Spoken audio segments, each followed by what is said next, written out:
di halaman 4.1 modul 4 Translating Examination Report.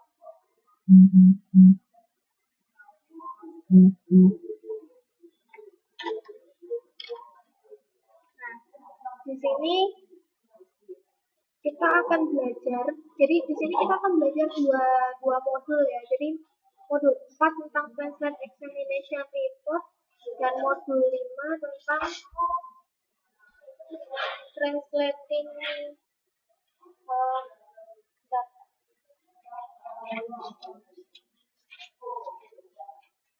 Translating Process Report.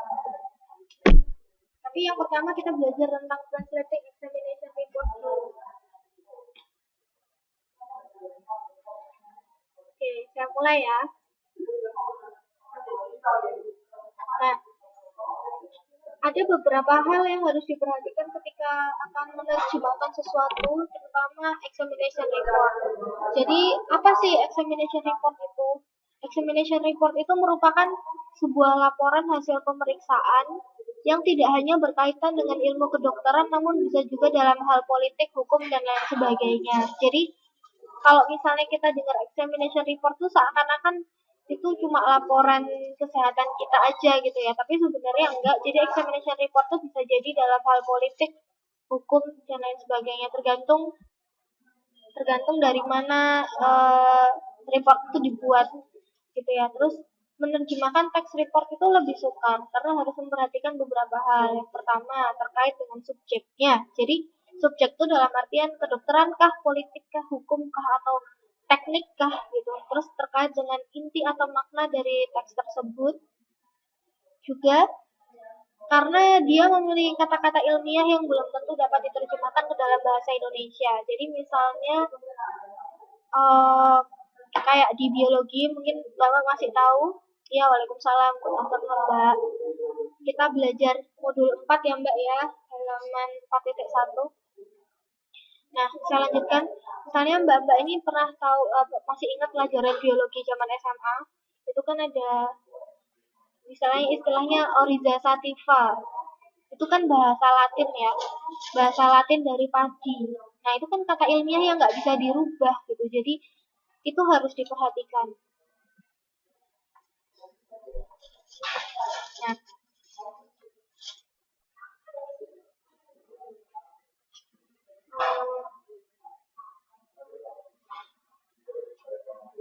yang pertama kita bahas adalah the indefinite article. Itu ada di halaman 4.8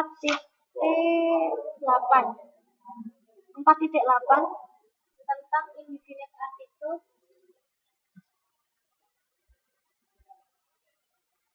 Nah, indefinite article itu ada dua.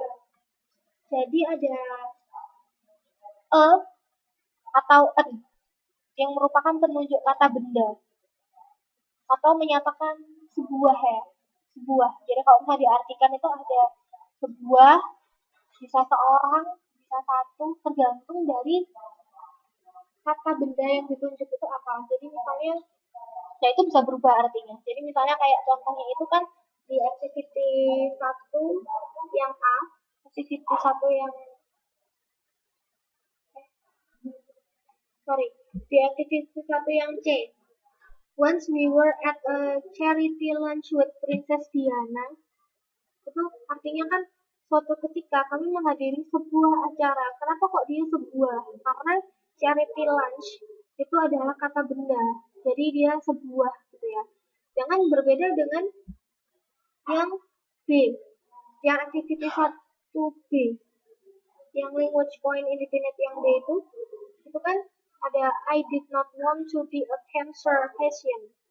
Nah, kenapa kok dia nggak sebuah kanker pasien gitu? Tapi kan nggak bisa diartikan seperti itu. Jadi dia adalah cancer patient itu kan pasien atau penderita kanker. Dengan penderita itu kan orang. Jadi kalau bisa diartikan jadi seseorang gitu.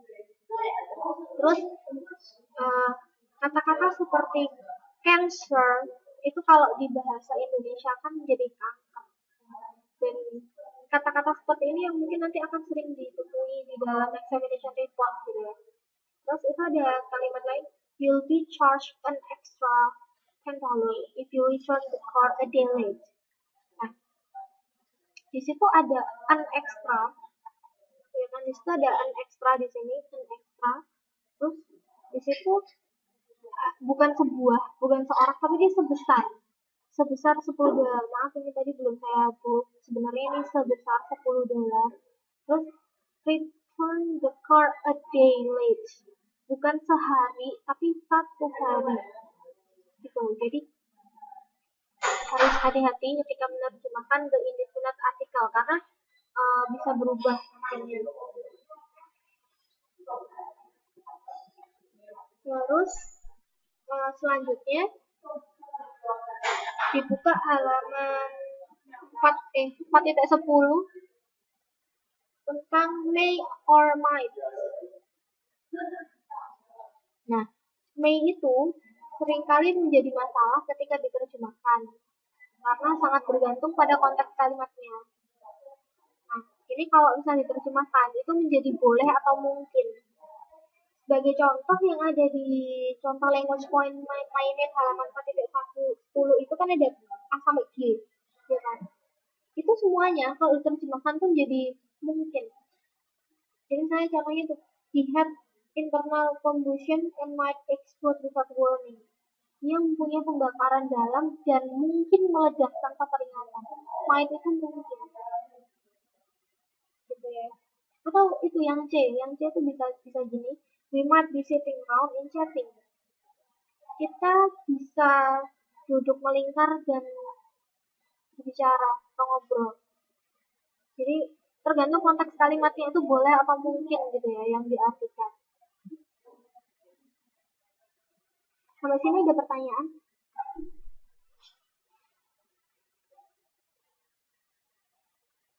Ada pertanyaan? Gak ada ya? Oke, clear. Kita lanjut ke selanjutnya. Adverb of frequency. Coba lihat di halaman 4.12. Aduh, itu PPT saya agak kacau ya letaknya, saya juga nggak tahu kenapa. Mohon maaf. Itu yang di adverb of frequency di halaman 4.12. Jadi ada beberapa adverb of frequency. Jadi contohnya, jadi ini cuma beberapa ya, tapi sebenarnya banyak. Contohnya itu ada rarely, generally, never, occasionally, hardly, sometimes, often, dan seldom. Nah, artinya itu terkadang ini ada yang ambigu. Jadi kayak misalnya rarely sama seldom. Rarely itu kan jarang sekali, dengan seldom itu jarang. Jadi itu harus hati-hati kalau dibahas. Kalau bahasa Inggris itu kan ada tingkatannya ya, tapi kalau bahasa Indonesia itu tidak melihat tingkatan. Ya ada tingkatan, tapi kadang kalau saya kayak jarang sama jarang sekali itu paling cuma ketambahan sekali gitu kan belakangnya gitu. Terus kalau nggak gitu occasionally sama sometimes itu artinya sama, kadang-kadang cuma maksudnya yang berbeda. Jadi harus hati-hati. Occasionally itu terkadang hanya di satu kesempatan tertentu. Occasional, jadi dia punya kayak jadwal gitu loh, jadwal occasionally. Terus dengan kalau sometimes itu kadang-kadang cuma yang jauh jadwalnya nggak statik atau maksudnya jadwalnya nggak tetap, tapi cuma kadang-kadang aja kalau misalnya kalau pengen misalnya kayak gitu. Tapi kalau di bahasa Indonesia itu tidak melihat itu, jadi kalau bisa diartikan ya tetap kadang-kadang atau terkadang, tapi lebih formal terkadang, tergantung dari kalimatnya. Dan lagi kalimat ya, tergantung makna dari kalimat itu. Yang kalimatnya bisnis, formal atau informal, atau bahkan tidak formal sama sekali. Nah, contohnya adalah yang di language point adverb of frequency halaman 4.12 yang A. They rarely need to pay full price for everything. Rarely kan artinya jarang sekali. Berarti mereka jarang sekali membayar dengan harga penuh untuk segalanya. Rarely, jarang. Ya. Oke, lanjut kita ke halaman 4.14. 4.15, maaf. 4.15 yang tentang between or among.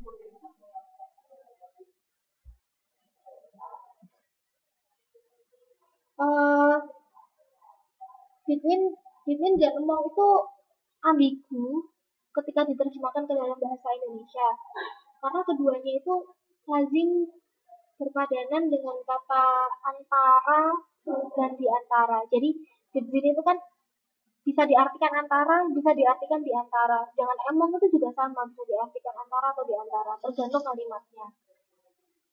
Nah, contohnya di sini adalah Kevin is ranked 8 among the British speed skaters. Among itu kan di antara ya. Jadi kalau bisa diartikan itu karena ini kalimatnya itu Kevin itu Kevin itu berada di salah satu dari banyak peselancar es. Jadi kalau seandainya dia itu tulisan jika diartikan itu cuma antara, itu kan kayak seakan-akan dia itu berada di antara dua hal. Tapi kalau di sini, kalau misalnya dia diartikan sebagai di antara, itu berarti dia itu salah satu daripada seluruh peselancar es yang ada di situ gitu. Jadi kayak gitu. Terus kalau saya with never agreed between. Nah, ini kadang malah tidak diterjemahkan gitu kan. Itu coba dilihat tuh kan nggak ada penerjemahannya. Jadi kami tidak pernah sepakat mengenai apakah perhitungan adalah sesuatu yang baik atau tidak. Itu nggak perlu diterjemahkan juga bisa, gitu ya. Kita lanjut ke halaman tentang scientific words in report. Jadi yang saya ingin jelaskan di sini adalah bahwa sebenarnya teks hukum, ilmu pengetahuan, hasil riset maupun teknologi itu tuh membutuhkan keahlian khusus. Karena ada kata-kata ilmiah yang agak susah diterjemahkan. Kalau kita tuh tidak ahli di bidangnya. Jadi misalnya saya ini ahli komputer gitu ya. Tapi saya disuruh menerjemahkan tentang hasil risetnya dokter. Yang ada kalimat-kalimat misalnya organ tubuh kayak gitu kan saya susah kan karena saya nggak tahu itu bahasa Indonesianya apa gitu. Jadi disarankan ketika seseorang untuk menerjemahkan sesuatu itu harus memiliki kamus kata ilmiah. Nah, kamus kata ilmiahnya itu namanya tapi yang jelas bukan kamus bahasa Indonesia. Karena itu kamus itu berisi tentang kata-kata ilmiah yang sering digunakan dalam tulisan ilmiah. Dan cara kedua adalah sering membaca. Jadi walaupun teman-teman itu misalnya mbak-mbak ini bukan ahli di bidang kedokteran gitu ya, tapi mbak-mbak itu sering baca tentang misalnya berita di koran atau di internet tentang hal yang berbau kedokteran. Misalnya ada orang sakit, sekarang lagi musim flu burung misalnya, itu kan ada H1N1 kayak gitu ya. Itu tuh akhirnya tahu gitu loh. Flu itu bahasa Inggrisnya apa sih? Influenza gitu. Influenza. Tulisannya kan influenza, tapi bacanya influenza. Kalau di bahasa Indonesia kan jadi apa? Pilek. Ya kan? Contohnya kayak gitu. Nah, kalau ada seperti yang saya bilang tadi, jika terdapat kata ilmiah dalam bahasa Latin seperti oriza sativa atau sebuah metodologi tertentu seperti TIM model. Jadi TIM model itu nama kepanjangannya itu Technology Acceptance Model.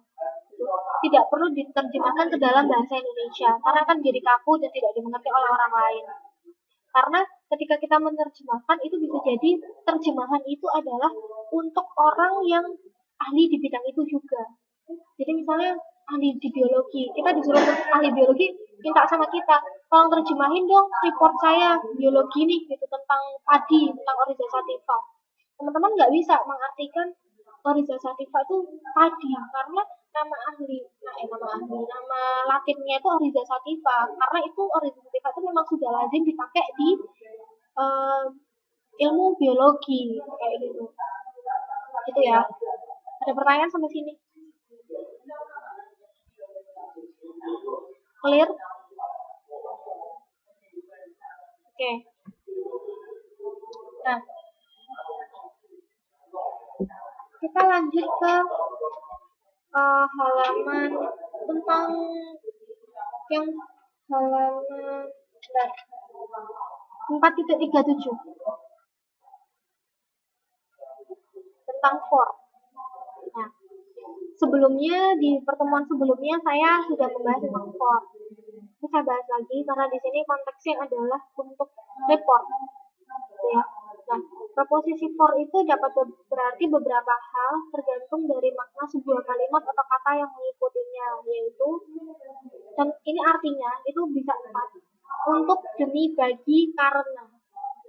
Kenapa kok ada karena di situ? Karena kan kalau di bahasa Inggrisnya kan because, gitu ya. Kenapa kok ada itu? Nah, kita ada contoh. Misalnya di situ ada contoh yang A itu kan ada I will not change the results for anything. Aku tidak akan mengubah hasil tersebut demi apapun. For itu kan kalau literalnya artinya adalah untuk, gitu. Tapi karena di sini kalimatnya itu lebih cocok jika diartikan sebagai demi, jadi lebih cocok pakai demi. Dengan contoh yang lain, yang D itu kan ada one could be forgiven for assuming it is part of their training.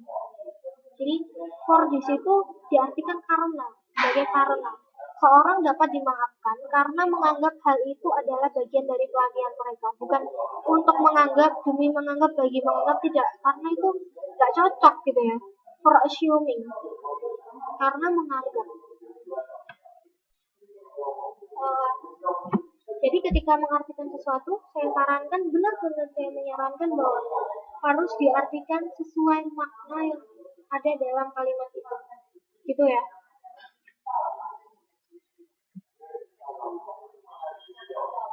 Terus kita lanjut ke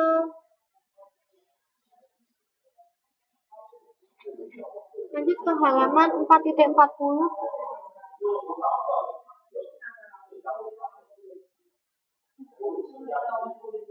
Halaman 4.40 ini tentang defining relative clauses.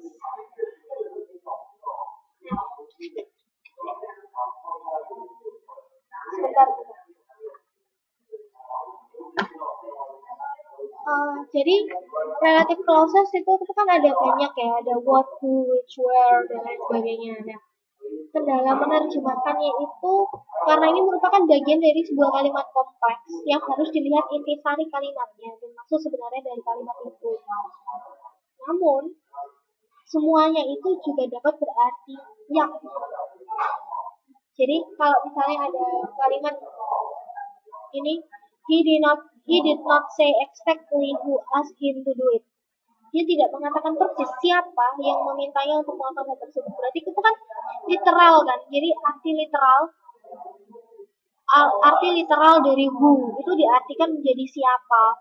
Gitu. Tapi ketika ada kalimat you get loved by the people who don't love you, itu artinya bukan siapa, tapi yang. Karena kalau diartikan itu kan Anda mendapatkan kasih sayang dari orang-orang yang tidak mencintai Anda, bukan Anda mendapatkan kasih sayang dari orang-orang siapa tidak mencintai Anda, bukan seperti itu kan. Jadi tidak bisa diartikan secara literal, tapi juga bisa berarti yang, artinya yang. Sama kalau misalnya where itu kalau diartikan secara literal itu bisa di mana. Tapi kalau misalnya kalimatnya itu berarti yang, ya diartikan yang, gitu ya. Kita lanjut ke halaman 4.41 tentang proposition plus ing. Proposition plus ing. Jadi klausa proposition plus ing itu tuh dapat mengalami perubahan bentuk yang dipengaruhi oleh konteks kemunculan pola tersebut dalam kalimat. Jadi contohnya itu kan we need water for drinking and washing. Kamu membutuhkan air untuk minum dan mencuci. Jadi itu kan ada proposition, itu kan kayak seperti for, about, itu proposition. Sedangkan plus ing itu kalimat yang ada verbingnya, itu ada verbing gitu ya. Jadi ketika ada kalimat for drinking itu kan untuk minum, tapi kalau diartikan secara literal itu kan untuk sedang minum atau untuk meminum gitu ya. Tapi itu bisa berubah bentuknya. Bisa berubah bentuknya menjadi untuk minum. Sedangkan untuk yang about arguing, ya kan? Arguing about itu tentang.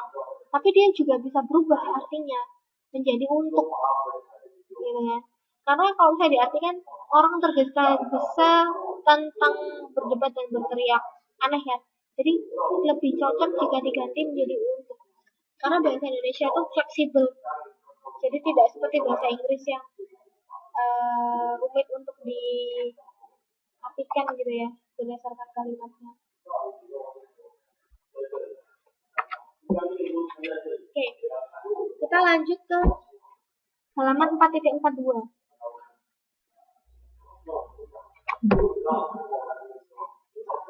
Tentang S. Jadi preposisi has dalam bahasa Inggris itu memiliki banyak fungsi atau makna. Biasanya diartikan sebagai atau tergantung dari makna kalimatnya. Jadi contohnya ya, he resigned as director of V&A in 1989. Jadi di situ kan S itu kan sebagai apa? Director itu orang atau benda gitu. Berarti sebagai seorang direktur, kan direktur itu orang gitu ya. Sedangkan untuk seperti yang contoh kedua, as a political researcher and analyst, sebagai seorang peneliti dan analis politik. Seorang peneliti, karena kan gitu ada bahasa kata penunjuk orang ya, she gitu. Terus ada lagi as a soldier, it was so frustrating. S-nya ada di depan kalimat, bukan di tengah atau di belakang kalimat. Berarti kalau misalnya seperti itu diartikan lebih baik menjadi seorang tentara atau sebagai seorang tentara gitu ya. Tapi tergantung kalimatnya juga, dia lebih baik menjadi atau sebagai.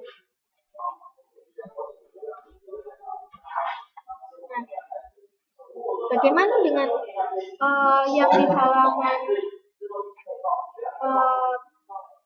bagaimana dengan proses report? Tadi saya sudah menjelaskan tentang berbagai hal tentang examination report ya. Tapi sampai sini ada pertanyaan dulu nggak tentang examination report? Sebelum saya lanjutkan ke proses report, ada pertanyaan dulu tentang examination report.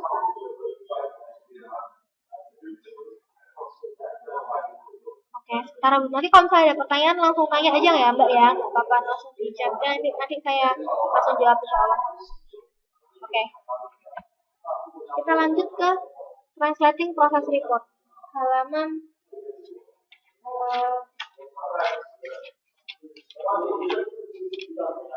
modul 5 halaman 4.63.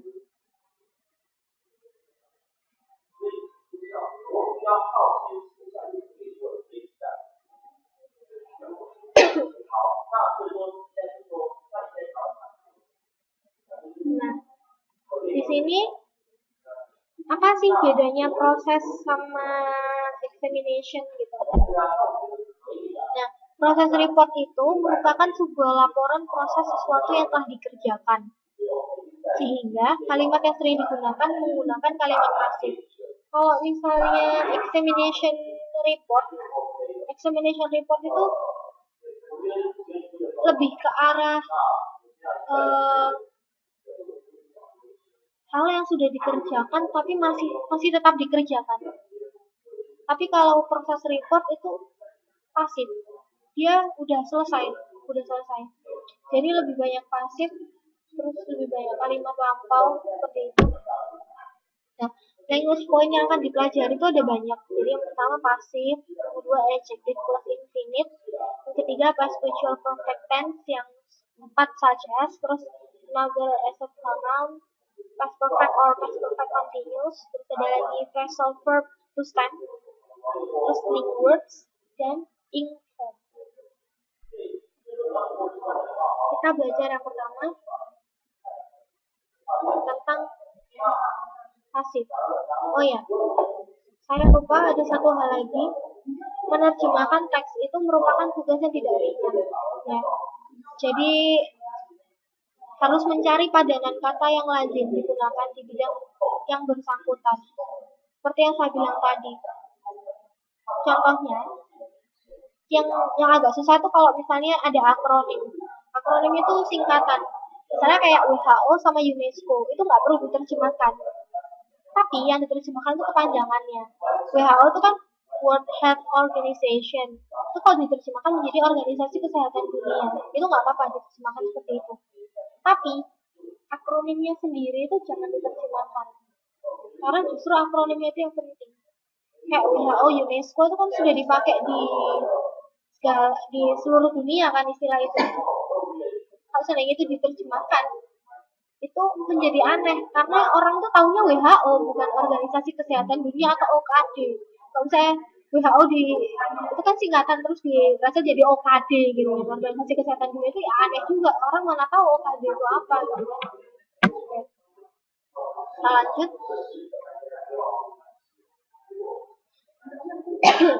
Yang pertama kita belajar tentang pasif. Coba dibuka halaman 5.7.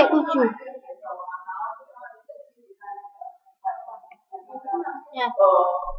Bentuk pasif itu seringkali menjadi kendala dalam penerjemahannya. Mengingat tidak semua bentuk pasif harus diterjemahkan ke dalam bentuk pasif juga. Karena bahasa Indonesia itu unik ya. Bahasa Indonesia itu unik. Jadi terkadang ada kalimat pasif berbahasa Inggris tapi dia tidak perlu diterjemahkan dalam bentuk pasif. Dan ada pula kalanya bentuk aktif itu harus diterjemahkan ke dalam bentuk pasif. Contohnya di situ ya, yang pertama, he apologized to a policeman he is accused of shooting. He is accused itu kalau diterjemahkan menjadi dituduhnya, karena dia kan pasif ya, jadi dituduhnya, bukan dituduh dia tapi dituduhnya, atau dia menuduh itu kan berarti kalimat aktif. Dalam bahasa Indonesia kalimat aktif itu kan pakai menggunakan me, sedangkan kalimat pasif menggunakan di awalannya. Terus contoh kedua, the group has been forced to make savings in its labor costs.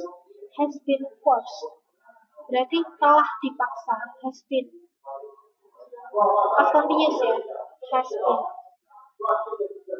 Terus I'm concerned in case our children are affected by.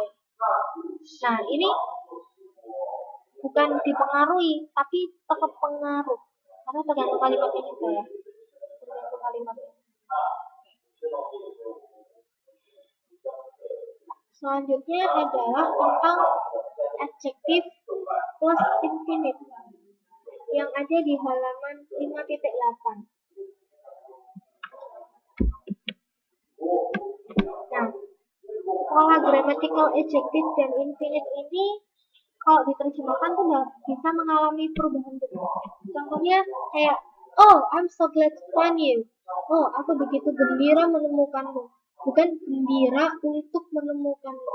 Jadi itu kan adjective, glad itu adjective, sedangkan infinite itu kan to find. To find itu kan infinite. Jadi yang ada to-nya itu kan merupakan infinite ya. Terus kayak, it is fun to have a party on your birthday. Mengadakan sebuah pesta pada hari ulang tahunmu adalah menyenangkan. Kalau misalnya diartikan secara literal itu kan adalah menyenangkan diadakannya, itu kan kayak aneh gitu ya.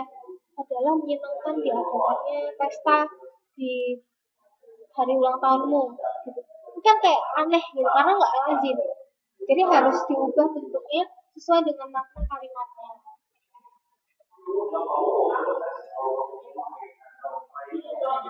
Untuk selanjutnya kita belajar tentang past future perfect tense.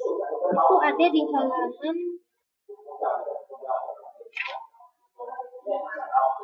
5.12.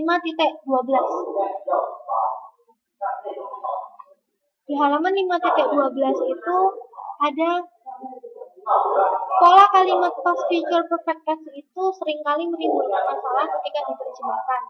Karena hal ini mengenal konsep kala atau tense, sedangkan bahasa Indonesia tidak. Jadi tense itu kan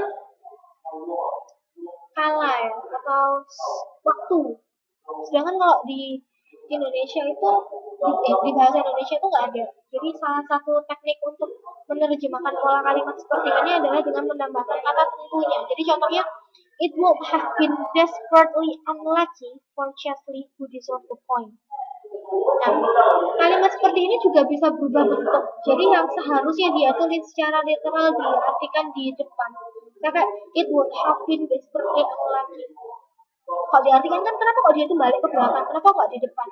Karena lebih cocok ketika dia itu di depan. Terus dia ditambahin kata tentunya. Gitu ya. Terus most people would have considered the ethics of the decision quite indefensible. Itu artinya kebanyakan orang tentunya menganggap etika pengambilan keputusan tersebut tidak begitu dapat dipertahankan. Terus itu kan artinya jadinya ditambahin tentunya itu kan lebih cocok ya daripada kebanyakan orang menganggap etika gitu karena itu would have considered, jadi lebih ke arah tentunya dia menganggap seperti itu gitu ya, kayak gitu would have considered karena ada would disebut tentunya. Terus selanjutnya coba dibuka yang di 5.13 tentang such as. Nah, such as itu dapat diartikan seperti pola kalimat yang memiliki such as di dalamnya ketika diterjemahkan dapat mengalami perubahan bentuk pola. Jadi such as itu kalau nggak seperti adalah, jadi lebih ke arah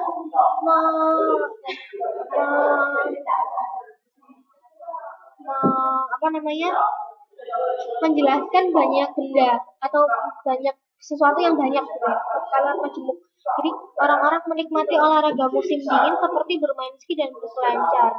Bermain ski itu dan berselancar itu kan berarti ada dua hal ya, bermain ski terus berselancar.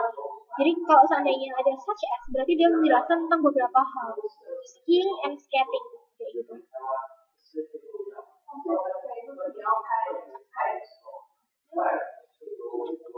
Selanjutnya adalah another ini ketika diterjemahkan itu tergantung pola kalimat dan maksud penunjukannya. Jadi contohnya adalah we are moving the sound from one speaker to another. Itu kan kalau another itu kan lainnya ya, kalau saya diartikan tuh menjadi lainnya. Padahal kalau diartikan kalimatnya itu kami sedang memindahkan bunyi tersebut dari satu speaker ke speaker yang lain. Jadi one speaker to another, satu speaker ke speaker yang lain. Nah, speaker di sini kenapa kok nggak di bahasa Indonesia kan? Karena bahasa Indonesianya speaker itu sudah lazim. Jadi speaker itu lazim untuk digunakan di bahasa di kalimat kita sehari-hari, ya kan? Nah, terus dengan animals do seem to be able to convey their feelings quite forcefully at times by playing off one human against another. Jadi kadang-kadang hewan tampaknya memang dapat mengungkapkan perasaan mereka secara agak bebas dengan mengadu seorang manusia dengan manusia yang lain. Seorang manusia, one. Ingat, one itu bisa berarti satu, tapi tergantung kalimatnya dia bisa seorang atau sebuah, seperti a dan an, kayak infinite tadi, indefinite articles, kayak gitu. Nah, ini ada pertanyaan, bagaimana dengan singkatan PBB? PBB itu di bahasa Indonesia sudah biasa digunakan, ya kan? Persatuan bangsa-bangsa. Tapi di luar negeri itu namanya United Nations. UN, United Nations. Nah, kenapa kok nggak diartikan menjadi United? United itu kayak apa ya? Bergabung, bersatu, atau negara yang bersatu. Itu kan Aneh ya, jadi kayak persatuan bangsa-bangsa tuh lebih lebih bagus digunakan di PBB. Kayak gitu. Nah,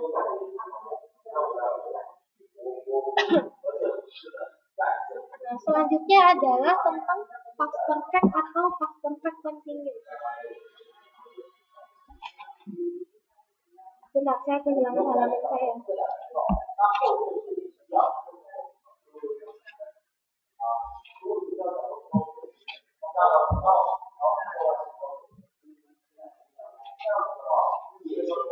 Past perfect continuous.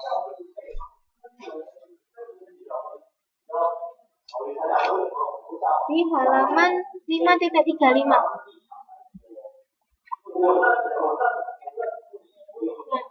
Past perfect itu merupakan salah satu tense dalam bahasa Inggris yang mengacu pada satu kegiatan yang telah terjadi pada masa lampau mendahului satu kegiatan yang lain. Gitu ya. Jika diterjemahkan, dia mengalami perubahan bentuk karena bahasa Indonesia memiliki struktur sendiri untuk mengungkapkan hal yang sama, yaitu berupa unsur leksikal. Bentar ya, saya izin minum.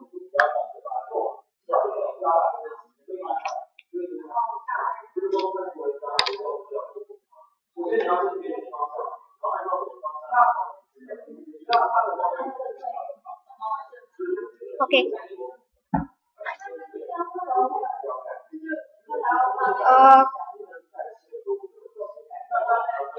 Kata past perfect itu biasanya diterjemahkan menjadi telah atau sudah, karena dia kan satu kegiatan yang telah terjadi pada masa lampau, mendahului satu kegiatan yang lain gitu ya. Nah, dalam bahasa Inggris, past perfect continuous itu memiliki makna yang berbeda. Past perfect continuous. Namun, jika diterjemahkan ke bahasa Indonesia tuh artinya sama kayak past perfect, telah atau sudah. Contohnya, I had been bank there for 10 years. Aku telah menyimpan uang di sana selama 10 tahun. Dia kan past perfect. Bagaimana kalau misalnya ada kalimat yang kedua? The Foreign Office had been suggesting the visit repeatedly over the past 6 weeks. Kementerian Luar Negeri telah mengusulkan kunjungan tersebut berulang kali selama 6 minggu terakhir. Had been suggesting, telah mengusulkan. Berarti kan dia past perfect continuous. Gitu ya. Iya mbak, nggak apa-apa, telat.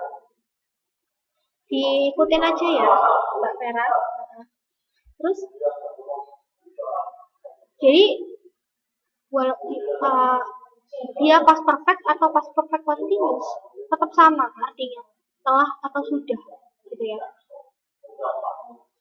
Kita lanjut ke selanjutnya adalah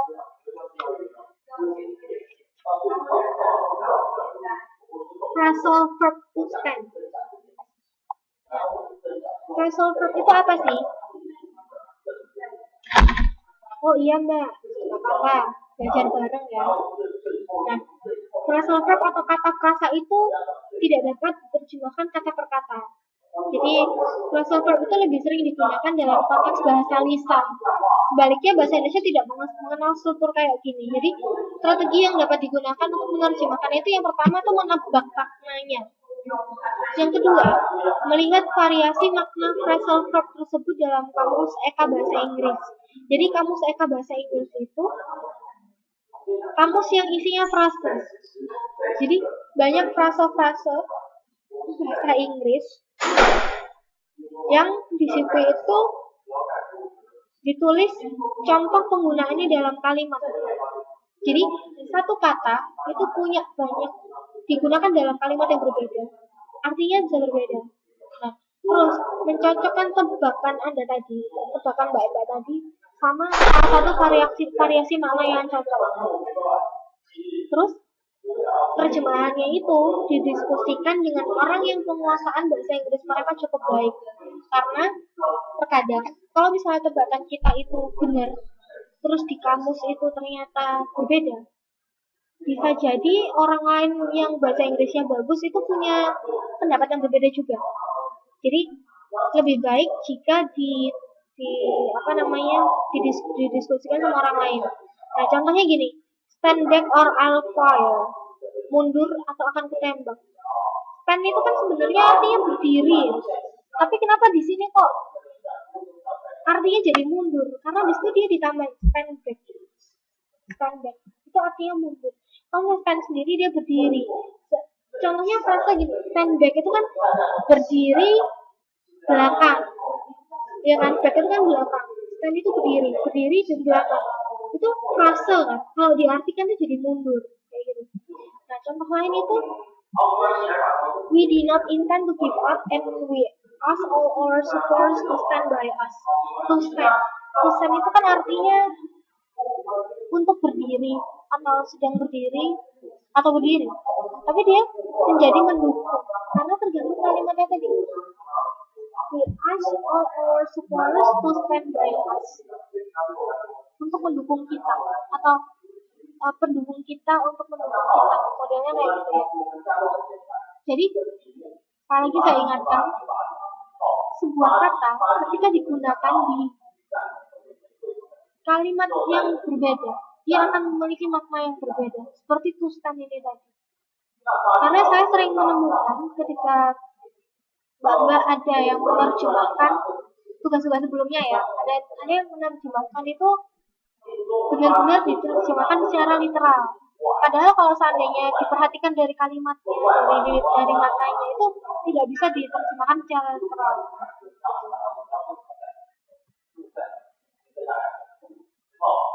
Nah, yang selanjutnya kita bahas adalah tentang link words. Itu ada di halaman 5.38. Link words itu apa sih? Link words adalah kata penghubung antar dua kalimat sehingga menjadi kalimat majemuk.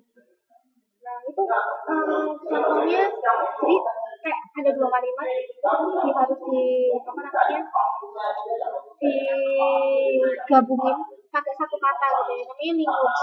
Namanya itu but since whereas in addition nevertheless therefore accordingly and terus because, itu semuanya link words. Nah, yang kita bahas di sini adalah kata yang biasanya digunakan dalam report. Nah, biasanya gini, kalau saya tulis riset ya, itu banyak sekali kata-kata yang kayak gini yang di slide saya. But since whereas in addition nevertheless therefore accordingly, itu banyak sekali. Kalau mereka tidak menggunakan because,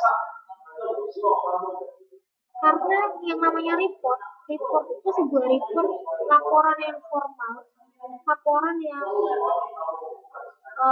kita tidak bisa menggunakan kalimat yang biasanya digunakan di kalimat sehari-hari atau surat.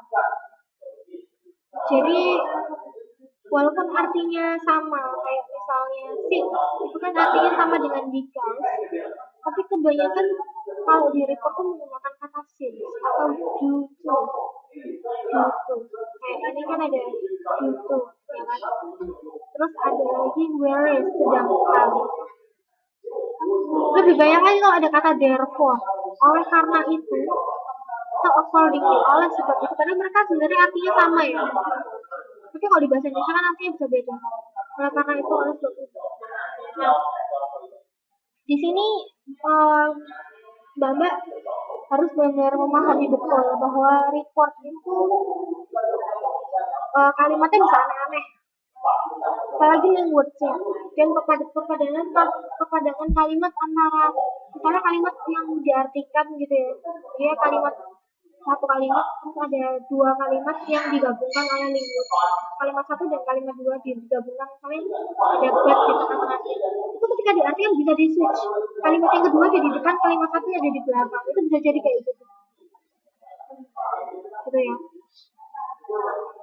Selanjutnya adalah tentang inform di halaman 5.40. Nah, ketika menerjemahkan kata yang berakhiran in, itu kita bisa memiliki tiga arti. Jadi ada tambahan ber, awalan tambahan awalan ber, atau tambahan mo, atau tidak ada penambahan sama sekali. Jadi contohnya itu she pointed to a cage containing a beautiful cat. Dia menunjuk sebuah sangkar berisi seekor kucing. Kalau mau itu kan juga nggak cocok ya kan, atau cuma ditulis isi seekor kucing juga nggak cocok. Nah, kalau you try buying a new television or a new bicycle, kamu mencoba membeli sebuah televisi baru atau sepeda baru. Buying, kalau saya berbeli itu nggak cocok ya kan, cocoknya membeli. Terus I was sitting in my living room having a cup of tea. Having itu mempunyai, tapi karena dia having a cup of tea itu tuh lebih ke arah saya sedang minum gitu loh, jadi minum secangkir teh kayak gitu. Oke, terus uh, ini adalah pembahasan terakhir untuk modul yang sekarang. Untuk sampai sini ada pertanyaan nggak? Sampai sini ada pertanyaan?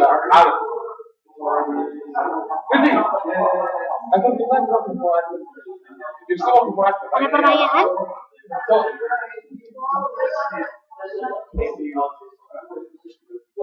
Saya rasa sudah jelas ya. Saya rasa teman-teman sudah jelas semuanya. Ini saya akan kasih satu file. Saya upload dulu filenya bentar.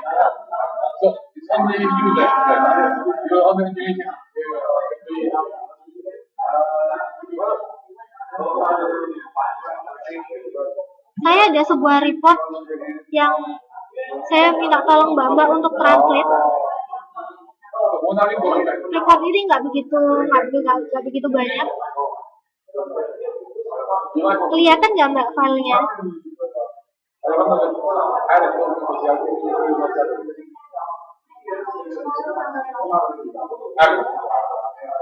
Bisa dilihat ya. Oke, sip. Nah, di sini ada satu report tentang influenza, vaksin influenza. Jadi saya dapat ini dari internet, H1N1, tentang H1N1. Dan di sini tuh banyak banyak istilah ya, banyak istilah yang saya minta Mbak untuk mengartikan. Jadi report ini saya minta tolong untuk diartikan sebagai tugas ya. Nah, di sini itu ada banyak hal seperti ini, Northern Hemisphere Vaccine. Nah, kira-kira kalau kayak gini diartikan atau enggak sih? Nah, saya ingin tahu ketika nanti Mbak mengartikan apakah sudah mengerti apa yang saya jelaskan hari ini atau enggak. Kayak World Health Organization ini seperti yang saya bilang tadi, WHO. Ini WHO-nya boleh tidak diartikan, tapi World Health Organization-nya boleh. Jadi organisasi kesehatan dunia. Tapi ketika diartikan ini bisa berbeda. World Health Organization ini bisa menjadi WHO atau yang disingkat sebagai Organisasi Kesehatan Dunia telah merekomendasikan virus vaksin untuk tahun 2014-2015 sebagai Northern Hemisphere Vaccine dan vaksin administrasi makanan dan obat-obatan bla bla bla bla bla. Nah, itu silakan diartikan sendiri. Itu kira-kira pengertiannya seperti apa? Itu saya ingin tahu. Dan saya harap ketika ada pertanyaan tentang sesuatu tentang tugas ini, silakan tanya sama saya. Gak masalah. Saya tidak akan menyalahkan jika Mbak tanya sama saya. Nanti takutnya, waduh nanti nilai saya dikurangin sama Mbak Intan kalau saya tanya sama tugas. Gak apa-apa, tanya sama saya aja. Tentang tugasnya. Mbak ini artinya apa ya? Sekarang tanya sama saya. Kalau ada yang ingin bertanya. Gitu ya. Sampai sini ada pertanyaan?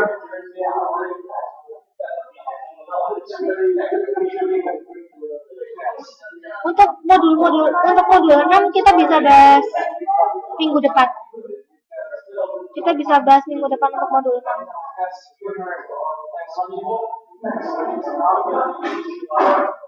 Kalau tidak ada pertanyaan,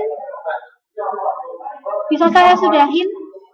1 jam cukup ini ya, ternyata kuliahnya. Ada yang mau tanya nggak? Masa nggak ada yang tanya?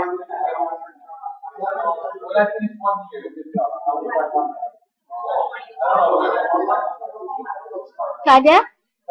Pergi? Tadi ngetik-ngetik. Mau tanya nggak?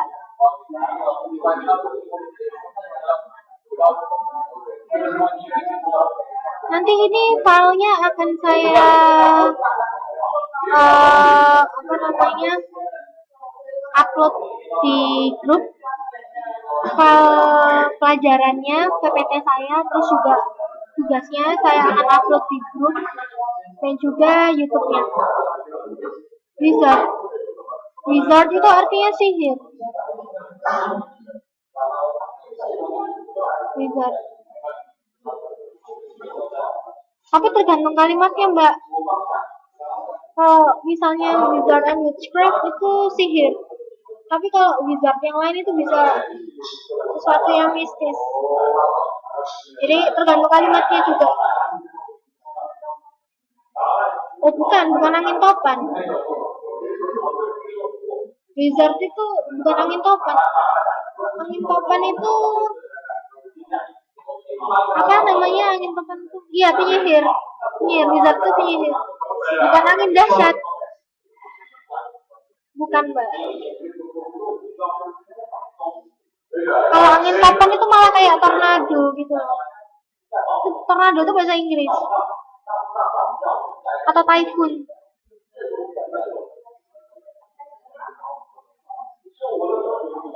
Iya, ini PR. Kalau merasa kesusahan kan saya ngasih PR itu yang ada sebenarnya ini tuh banyak banget itunya apa namanya kalimat-kalimat aneh. Tapi memang saya sengaja karena justru kalimat-kalimat aneh ini yang nggak perlu diterjemahkan. Jadi tugasnya lebih mudah karena ini nggak perlu diterjemahkan semuanya. Yang perlu diterjemahkan tuh mungkin kayak kalimat-kalimat yang biasanya perlu diterjemahkan. Kayak gitu. Itu ya.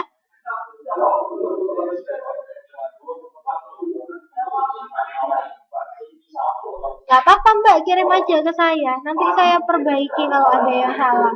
Saya kasih tahu yang salah di mana.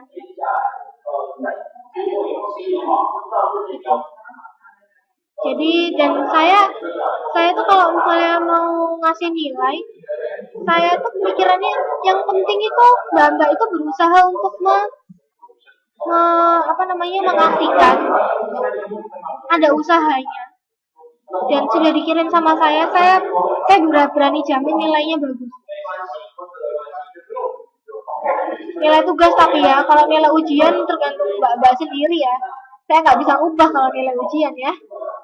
Karena ujiannya yang koreksi Jakarta, bukan saya. Gitu. Iya nggak, memang judulnya penyihir yang Wizard of Oz itu kan, memang judulnya penyihir. Nggak apa-apa. Oke, ada pertanyaan lagi? Kalau enggak, saya sudahin kuliahnya sekarang. Nanti kita kita bisa diskusi lewat yang lain-lain juga bisa. Boleh email saya, boleh Facebook saya. Monggo silahkan. Sudah? Kalau nggak ada pertanyaan, saya sudahin. Terima kasih banyak. Nanti kalau ada pertanyaan silakan langsung nanya ke saya ya. Terima kasih banyak. Semoga bermanfaat. Saya mohon maaf kalau banyak salah. Assalamualaikum. Bye-bye.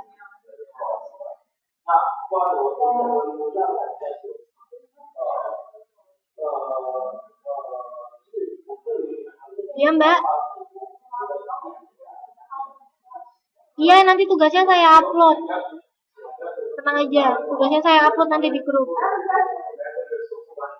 Ya sudah, terima kasih ya Mbak.